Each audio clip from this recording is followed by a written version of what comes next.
Et c'est un prélude à la journée internationale du vivre ensemble, se donner la main, se pardonner et regarder ensemble l'avenir pour que ne ressurgissent pas les démons de l'intolérance et de l'incompréhension qui nuisent au développement.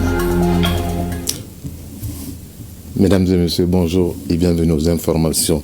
Tout d'abord, ce communiqué, le président du Haut Conseil des collectivités convie l'ensemble des conseillers nationaux à prendre part à la première session ordinaire de l'institution qui se tiendra du 5 mai au 3 juin à son siège à Bamako.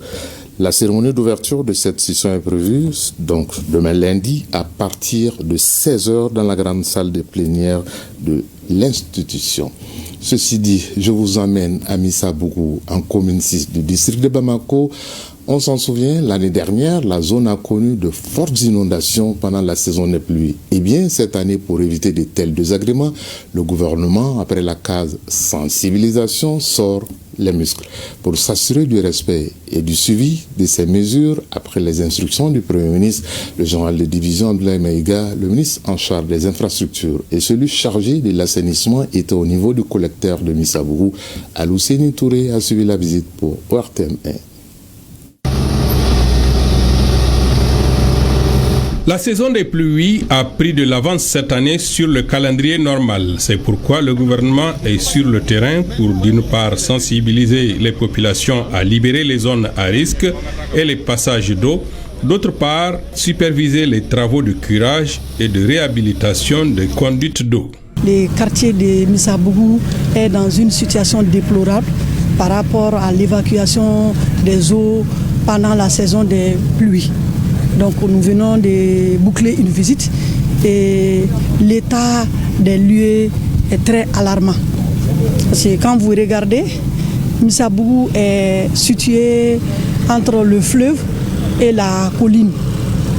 Mais malheureusement, tous les espaces qui sont dans les bassins versants de la colline et dont les eaux doivent être récoltées et mises dans les fleuves, malheureusement, on a trouvé que tous ces espaces sont occupés.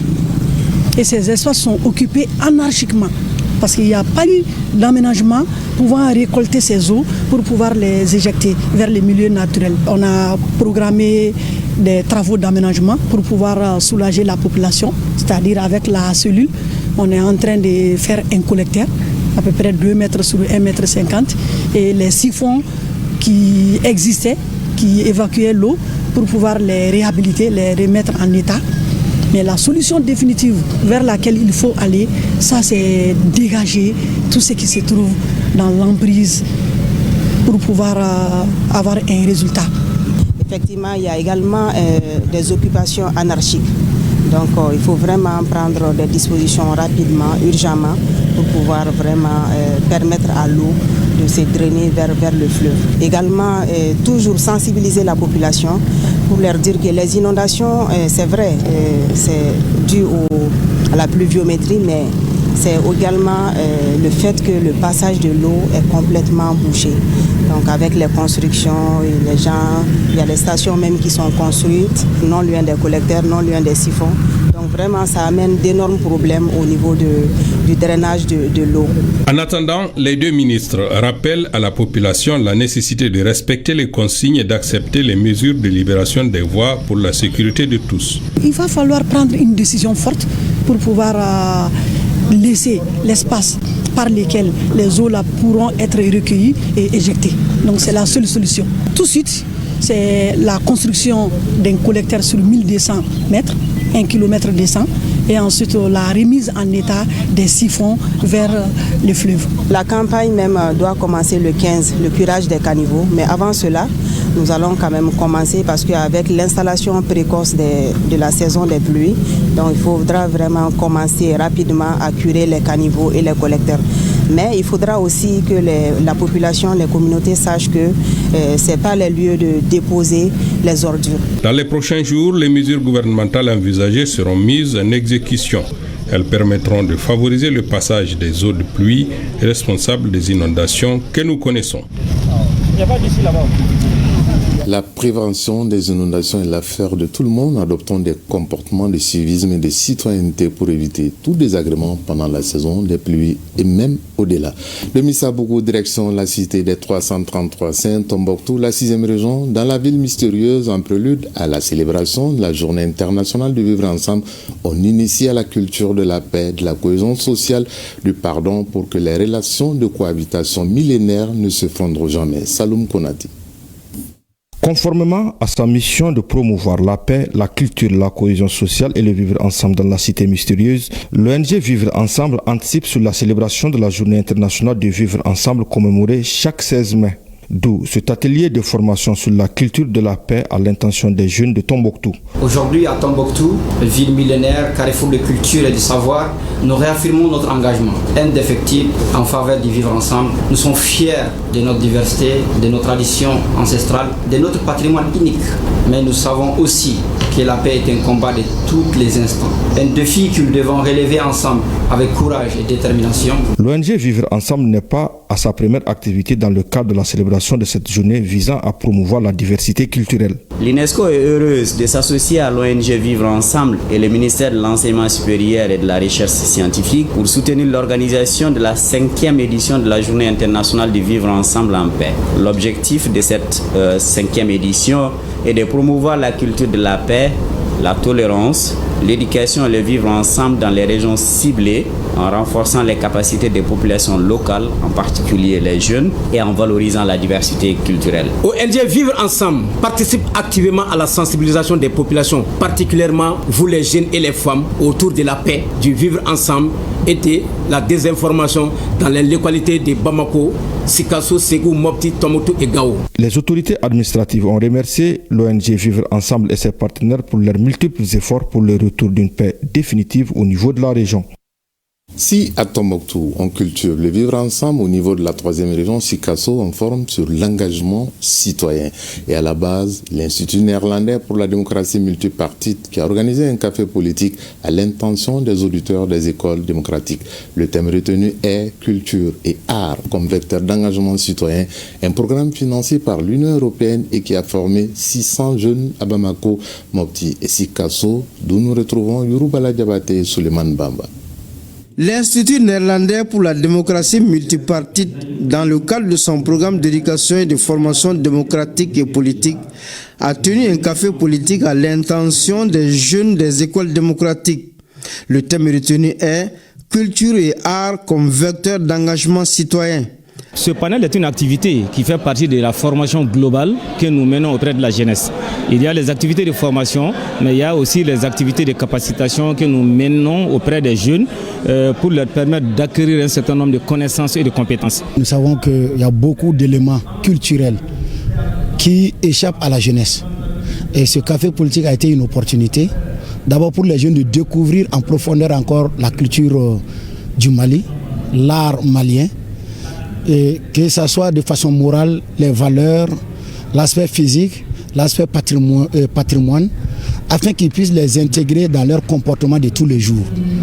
Dans un débat franc et constructif, les panélistes ont apporté un éclairage approfondi sur les relations dynamiques entre expression artistique, identité culturelle et participation citoyenne. Les discussions ont révélé à quel point la culture et les arts peuvent servir de catalyseurs puissants pour sensibiliser, mobiliser et responsabiliser les citoyens, en particulier les jeunes. On doit prendre la culture, ce qui nous intéresse, et bénéficier de ce qui nous intéresse et laisser les néfastes de la culture. Le message que j'ai à l'endroit de ces jeunes, c'est de leur dire, en tout cas, de s'approprier leur culture. Parce que sans leur culture, ils ne peuvent pas s'affirmer dans la société, ils ne peuvent pas réussir leurs projets. À travers ce café politique, le NIMD et le programme Prefodep réaffirment leur engagement à favoriser l'implication des jeunes dans la construction démocratique en valorisant les approches innovantes, inclusives et ancrées dans les réalités locales. Rappelons que ce programme financé par l'Union européenne prévoit de former 600 jeunes à Bamako, Mopti et Sikasso. D'une formation à une autre, du Kénédougou au Méguétan, en deuxième région, les journalistes sportifs de Koulikoro à l'école d'Appel Mali pour renforcer leur capacité en matière d'écriture web. La formation est une initiative de la coordination régionale de l'association des journalistes sportifs de Koulikoro et a regroupé une vingtaine de professionnels des médias venus de Banamba, Djouila, Kati et Koulikoro, compte rendu Ousmane Kouyeta. À l'ère du numérique, la formation est nécessaire pour les journalistes en vue de répondre aux besoins du moment. C'est pourquoi le président de la coordination régionale de l'association des journalistes sportifs de Koulikoro, en collaboration avec l'association des professionnels de la presse en ligne Appel Mali, a initié cette formation. Axée sur l'écriture web, cette session de mise à niveau rentre dans le cadre d'un vaste programme de formation de la coordination ACSM de Koulikoro. Si vraiment nos journalistes sont formés, ce serait une très bonne chose.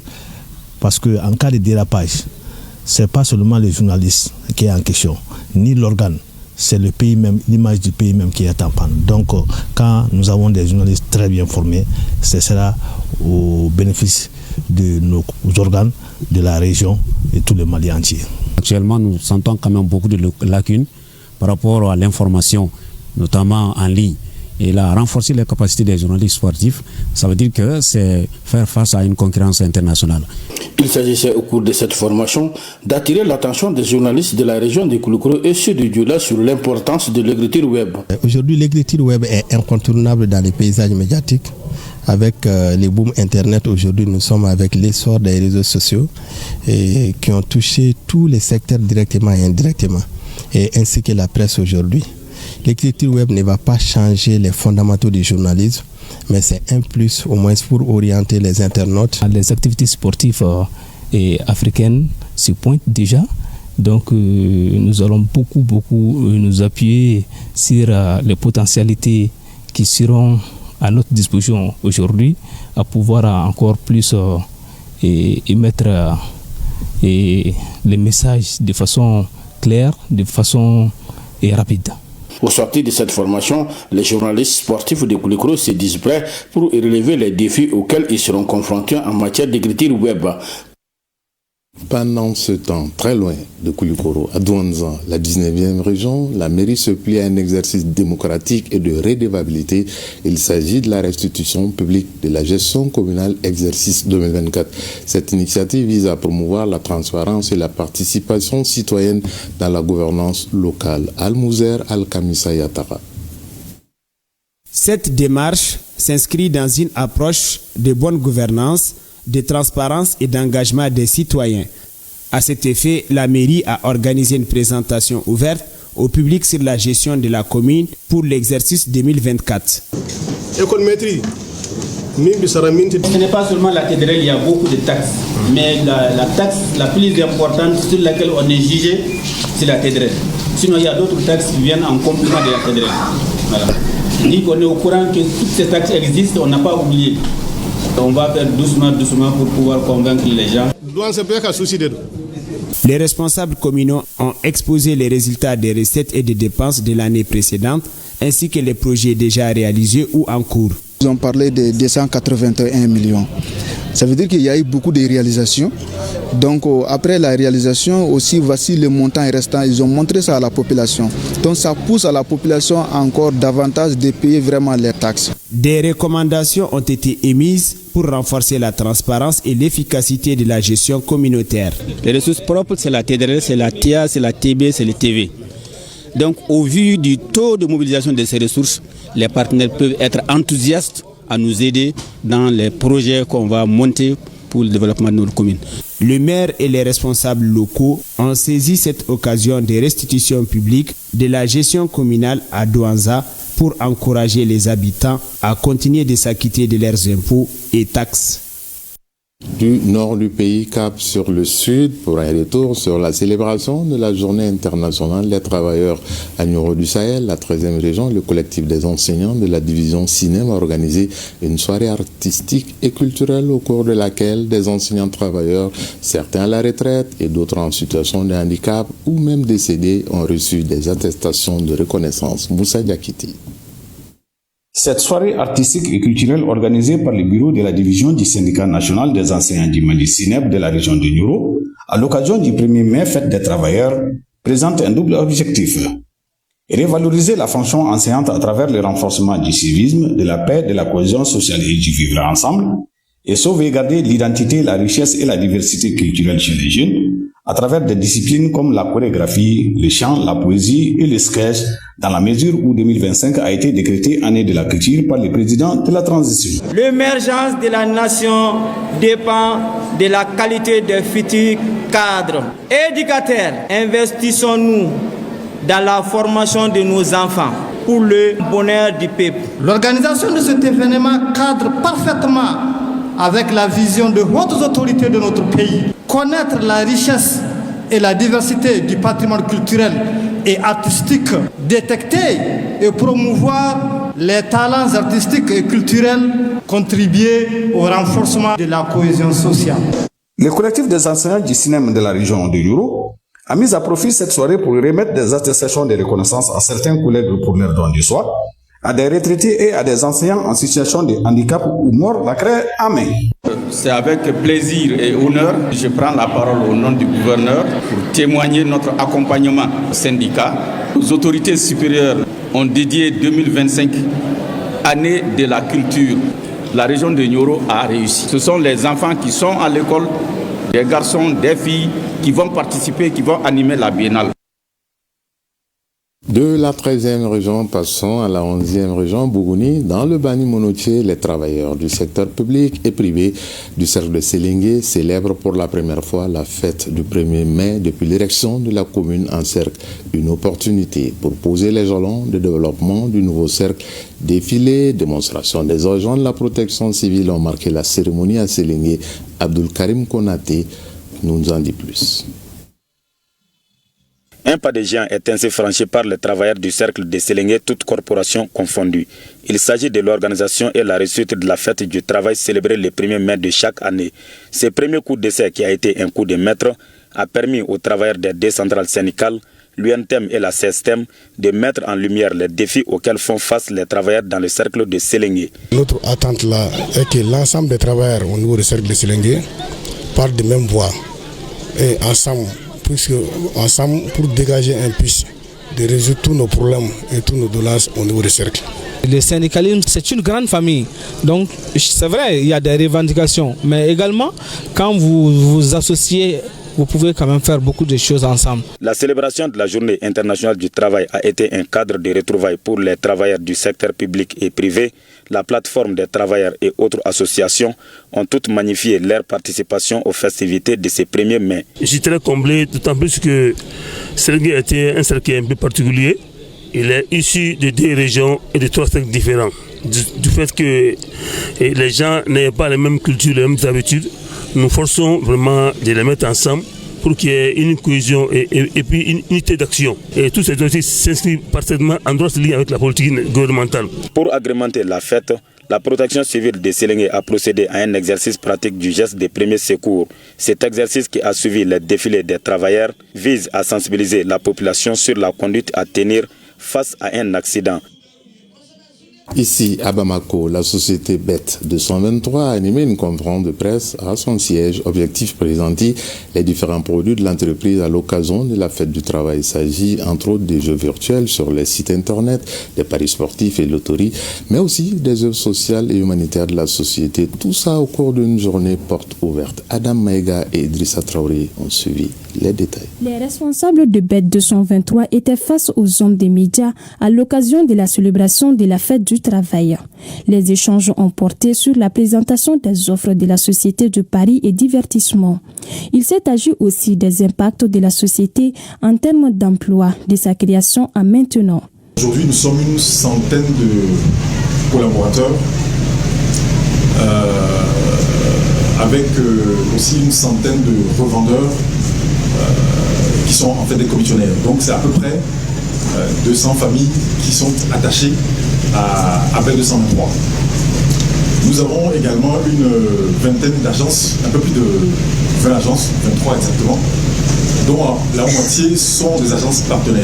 Les perspectives en termes d'emploi restent bonnes, car l'entreprise continue son expansion. Elle est présente déjà à Sikasso et Douanza. Lors de cette conférence de presse, les responsables de BET 223 ont également partagé les 3 valeurs qui guident leurs actions. Notre objectif, c'est de faire en sorte que tout ce que nous faisons, nous le fassions bien, ou du moins au meilleur de nos capacités. Donc avec professionnalisme. Responsabilité parce que notre secteur d'activité est régulé et nos produits, nous devons faire en sorte que nos jeunes frères de moins de 18 ans ne soient pas exposés à nos produits. Et donc c'est notre responsabilité de veiller à cela. C'est pas facile, mais nous faisons en sorte que cette responsabilité-là, nous la portions pour de vrai. Et puis transparence, une fois encore, parce que dans notre secteur d'activité, il y a beaucoup d'incrédulité. Il y a beaucoup de gens qui ne croient pas à ce qu'on fait. Donc, si on veut porter de la crédibilité à notre activité, nous devons être transparents. Je pense que la responsabilité est très très importante dans le secteur du jeu. Et c'est pourquoi à BET 223, avec notre département marketing et communication, très très souvent, on communique dans ce sens-là. On dit à tout le monde, tant que vous n'avez pas 18 ans, ne vous inscrivez pas sur le site parce qu'on recommande ou bien on interdit à tous ceux qui n'ont pas 18 ans de s'inscrire sur le site.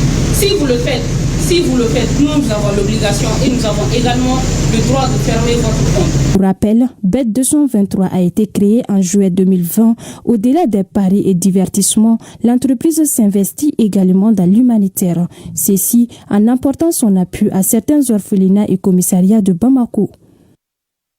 On boucle ce 13h dans la cité des Balanzans avec l'événement culturel Bama Art qui pose ses valises pour la première fois à Ségou.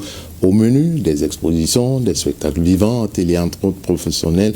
La culture sont au service de tout le monde. Le lancement, c'était sur l'esplanade du stade Omnisport Amari Daou de Ségou, Honoré Tchenou et Moussa Fofana.